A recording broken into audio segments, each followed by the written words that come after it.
All right. Hey, everybody. It is Michelle, and I'm here with Dana Marie from Empowered to Advocate. And we're really excited today to do a little introduction for the next month or so, for the next 4 episodes after this, where we're doing a series where we're highlighting student voice and the importance of student voice in the IEP process. Yeah, I'm super excited. Full disclosure, this is an area of interest for me.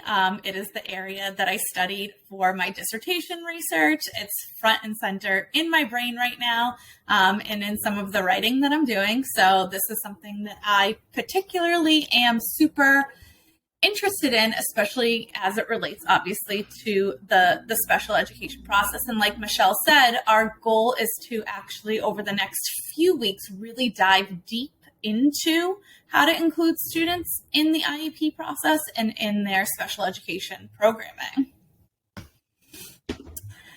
And what exactly, Dana Marie, is student voice? So you took the words right out of my mouth. So I think it could mean a lot of different things. But if you are a parent or a caregiver or really anyone listening, I just want you to think about a time when maybe you were sitting in a meeting in work, or maybe you were sitting around a table with family members or friends, or maybe with your partner, and maybe folks were talking about you, not necessarily in a bad way, but they're saying, oh, Dana Marie did this, or she has this going on, or something like that. And it's kind of awkward and it's weird to be sitting in any setting, in any meeting, in any space where people are talking about you and you feel like you're kind of a fly on the wall. Students feel like that in their IEP meetings, and students of all ages feel like that.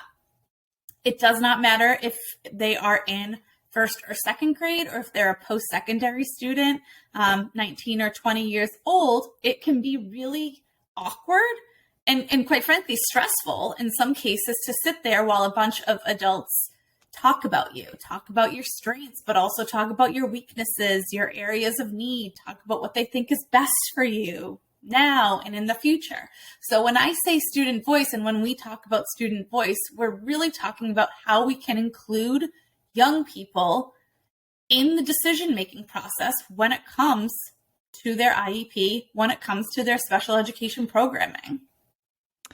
Right. And I want to be clear that we're looking at this from a lens when we're talking about young people being in an IEP meeting. We are primarily looking at 14-year-olds and over who are starting to come to their IEP meetings, who are starting to more fully participate in that process.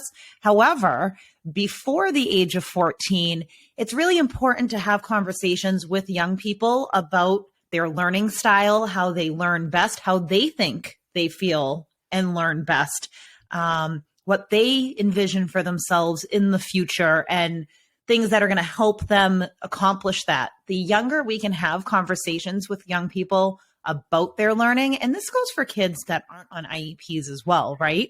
Tapping into how people learn best, what you like learning about, what you struggle to learn about, what makes things easier in school, what is harder in school, right?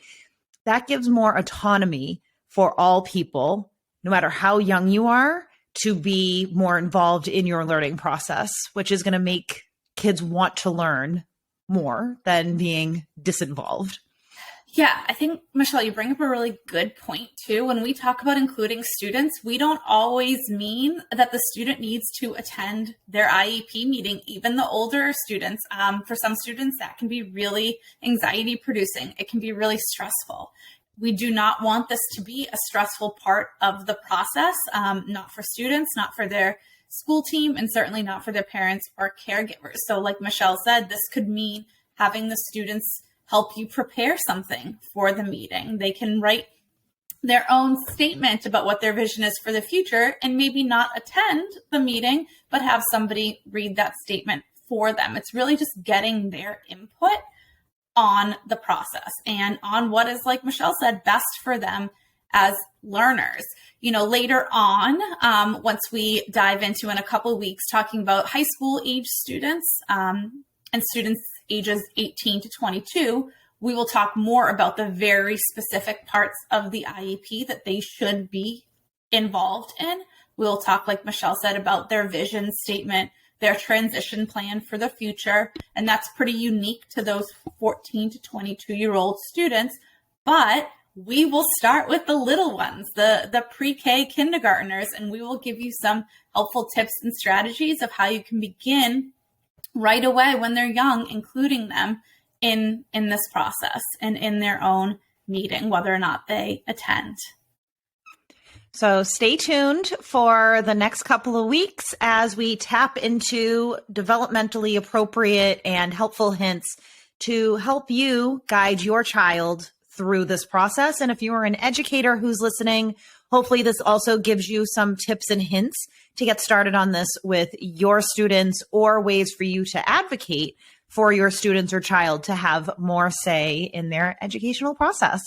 And like Michelle said earlier, this is the first of a 5-part series. So we want your questions. We want your comments. What things would you like us to cover over the next 4 weeks or so? What are some questions you have about including maybe your own child in their IEP meeting? Or like Michelle said, if you're an educator, children in your classroom, make sure you drop us a line, ask those questions.